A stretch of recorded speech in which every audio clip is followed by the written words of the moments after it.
Hi, my name is Seth Thomas. This is my presentation for the Topic 8 assignment. I did my presentation on Castle Furniture Company. And just to give you a little background on the company, it's one that buys furniture, rents it out to customers. For instance, when spring training is in Phoenix, there's a lot of professional athletes and associated employees that come to Phoenix only for a temporary amount of time. And so what Castle Furniture does is it arranges furniture to be delivered and set up in temporary apartments or homes that are rented during seasonal competitions and things like that. So in that case, when I worked there a number of years ago, I came across a lot of issues with just the organization of the furniture within the warehouse. A lot of things just not having an order or a rhyme or reason to it. A lot of furniture would just be thrown into aisles, cluttered, broken, damaged in the process. And so when making this problem statement, I stated it as Castle Furniture is not as productive as it could be, and inventory is not lasting as long as it should, which is obviously adding to a lot of expense to the company that could be avoided if there was actually a tracking system to properly store and restore inventory as it goes to and from the warehouse. So I started off by using the 5 why method and just backtracking from what the initial problem was to find the root cause. And so the first why was that we know from my own estimation, furniture is only being rented out 1 to 3 times before it's no longer presentable or pieces go missing or get broken or damaged to the point where they can't be rented out anymore. So why is that? Furniture is getting damaged in the process of being stored or restored in the warehouse. So why is that? Is because furniture is not getting stored properly, being that it's shipped out, it comes in its original packaging, it's shipped out, rented, taken out of the packaging, brought back to the warehouse and not properly repackaged and stored. So why is that the case, or why is that the problem?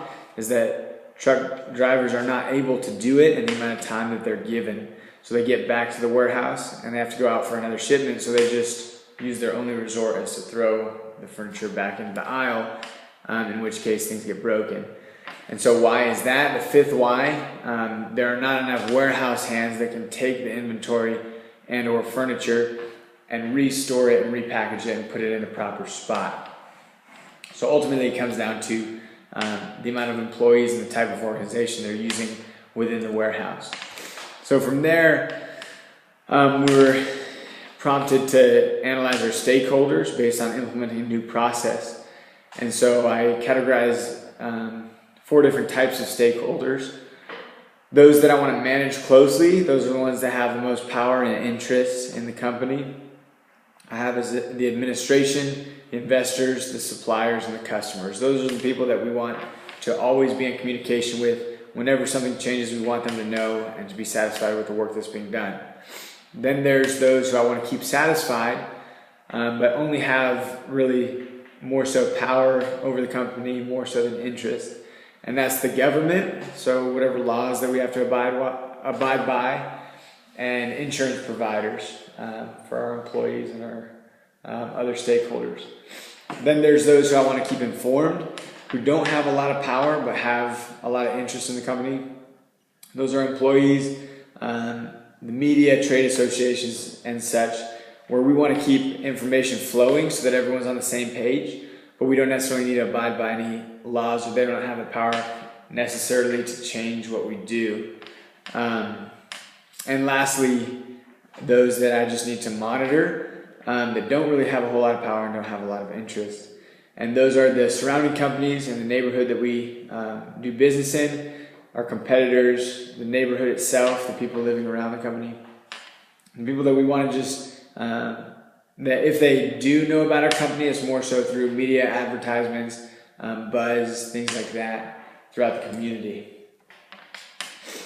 So then moving on, there are 2 primary strategies and methodologies that we use to implement this new process. The first is PDCA, which stands for Plan, Check, Do, and Act. And this would be relevant to our business because at the end of the day, it's going to be something that requires a lot of trial and error, and it's going to take some time to undo the lack of order that's been used up to this point. And so by planning, checking, doing, and acting, it begins a cycle for continuous improvement. We want to first organize the warehouse from where it is now, because it's not in a good spot. From that point, we can begin implementing a tracking system where we can plan to have either barcodes or certain identification numbers for each piece of equipment, so that we know exactly when it is in-house, when it's out of house, where it's stored, and what other pieces of furniture are associated with it.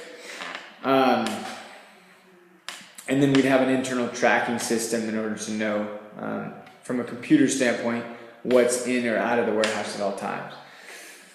But by planning and checking and doing and acting, that would give us the ability to run the implementation for a certain amount of time, and then assess and then redesign what needs to be fixed, and then go from there and restart the process. The other strategy that we'd use is key performance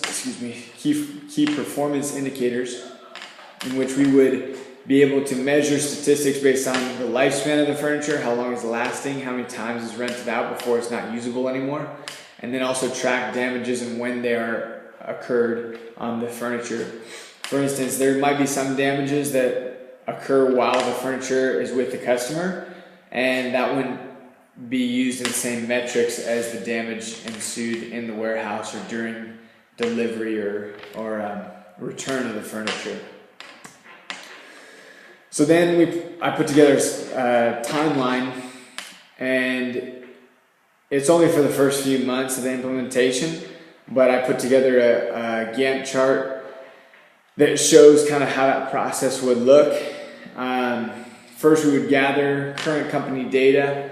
We got to know at least how the company is functioning at this point. Otherwise, we won't have any data to base off of as we start to see improvements. And so first, we'll gather company data. That'll be for about a month or so, just to see how inventory is flowing and what damages are occurring at the moment. We'll take a few days to analyze that and determine how we want to build a tracking system that would alleviate some of the problems that we're seeing. From there, we would hire additional warehouse hands. We do need to get some extra employees there, and then we would use them along with our current staff to reorganize the warehouse as it is now, because it's going to take some time to undo a lot of the damage that's already been done.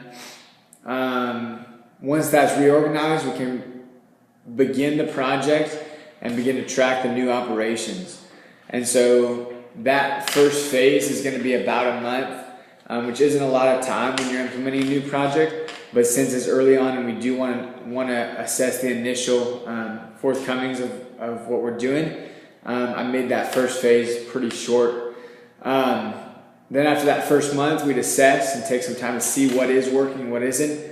Some of the information isn't going to be usable at that point because it won't be enough time, but at least we can find any red flags or initial problems that might surface within the implementation. From there, we'd implement and start phase 2, which at this point is indefinite. But each phase would be slightly longer because there's going to be less that we have to fix. And so if phase 1 was 1 month, maybe phase 2 goes 3 months, and phase 3 goes 6 months. Based on how much we're seeing needs to be adjusted, we can adjust the length of the phase before we review, I guess, what we're doing and strive for continuous improvement. So finally, with communication for the overall implementation, formal communication is going to be given to primarily the stakeholders that we want to manage closely. And so that would include cross-functional teams, so getting representatives or department heads from across departments in the company that are influenced by this new process. They'd be able to come and share perspectives from different departments that not any one department manager might be able to see on his own. We'd also have like email and primary communication methods. The Delphi method, just being able to keep anonymous input from different levels of management would help, just in order for there not to be any fear of retaliation or anything like that. If a lower management position comments on something that upper management might not like as much. But then for informal communication, primarily for the stakeholders that we're just monitoring, could come from marketing, from advertising, from general buzz, things like that.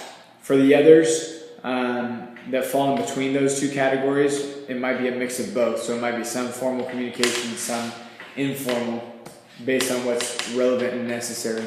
Finally, as far as evaluating this project, I chose a few different metrics that were most relevant to what we do. Obviously, none of these metrics would be involved with manufacturing, since that's not what the business is based on. But the three that I chose was asset turns or asset turnover, delivery performance, and perfect order fulfillment. Just because all these are relevant to renting out furniture.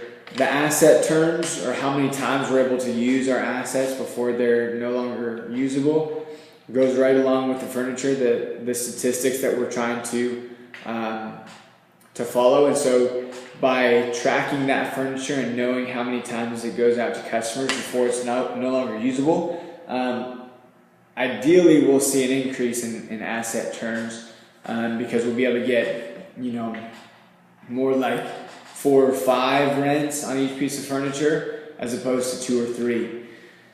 Delivery performance, by having more organization within the warehouse, it'll just allow us to have quicker load times, quicker unload times, more organization as far as knowing what we have in the warehouse and what we don't. And so the percentage of times that orders are delivered on time will ideally go up, and we'll be able to track that. And then perfect order fulfillment, just how often we're able to take orders and fulfill them. We'll have a lot better idea of what orders we can fill if we know what's in our warehouse at all times, and we can track that electronically. So in this case, I'm looking forward to seeing how this would work in a company such as Castle Furniture. I think that everything presented here is relevant to the company and applicable, and easily able to implement if done correctly and under the right organizational processes. Thanks for listening. Have a great night.